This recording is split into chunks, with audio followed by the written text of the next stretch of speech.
Division Dispatches.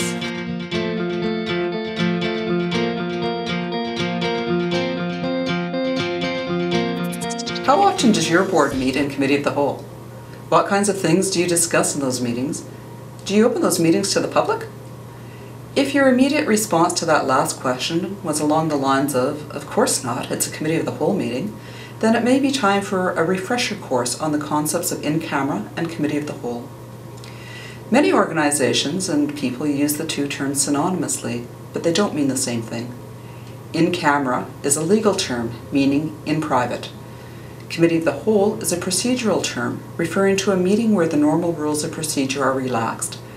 That may mean that trustees can speak more often to the same question, or perhaps they can speak to that question for a longer period of time.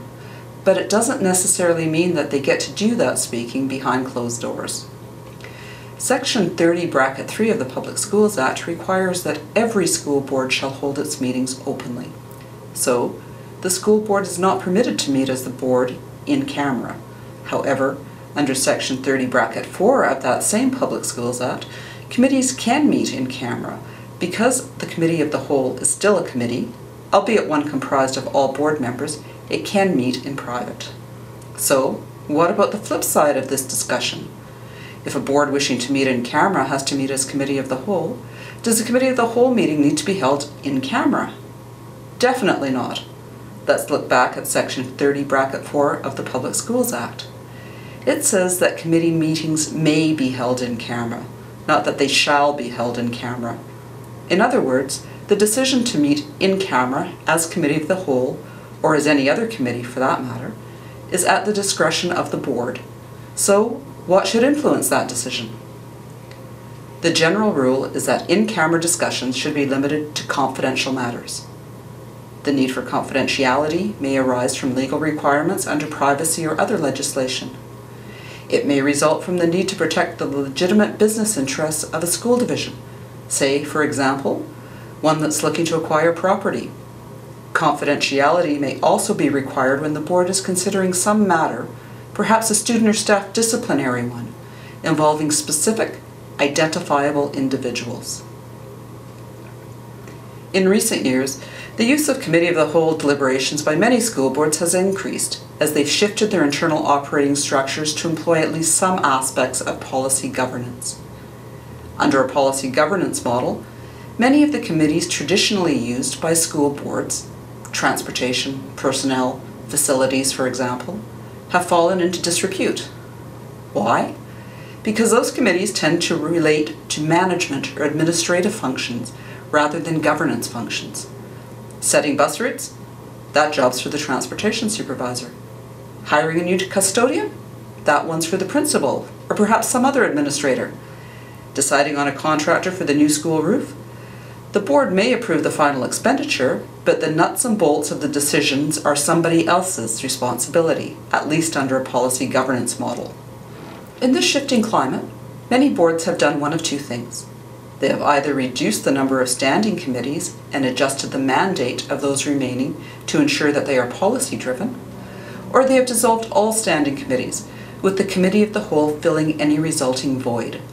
It is this latter course of action that has the potential to cause trouble for school boards. Most often, when a traditional committee meeting is held in camera, issues are discussed, a consensus may or may not be reached, a report may be prepared, and the matter goes before the entire board for a decision. When the committee presents its recommendations to the board, there may be questions from trustees who are not on the committee, and there is some open discussion about the matter at hand. Now, from a strict policy governance standpoint, or even from a procedural standpoint, the board revisiting a committee's work might not be the best use of time. However, from a transparency and accountability standpoint, this revisiting has a great deal of value. It informs the community that the matter was considered thoroughly before a recommendation was developed, and it makes it clear that any decision is a decision of the board, and that the board is not simply rubber stamping the committee's work. In dissolving its standing committees and moving towards a Committee of the Whole model, boards are most often looking to create efficiencies. After all, if a board needs to redo some or all of the work of a standing committee before it can reach the right decision, wouldn't it make sense that the board do the work in the first place? Well, yes, but there is one important caveat to that. If the work of standing committees is to be undertaken by the board meeting as committee of the whole, the board needs to take steps to ensure that accountability and transparency are maintained. With the membership of the committee that considers any particular matter and the membership of the board making the final decision one and the same, as is the case with committee of the whole, the questioning from board members that might otherwise have accompanied a committee report will be absent.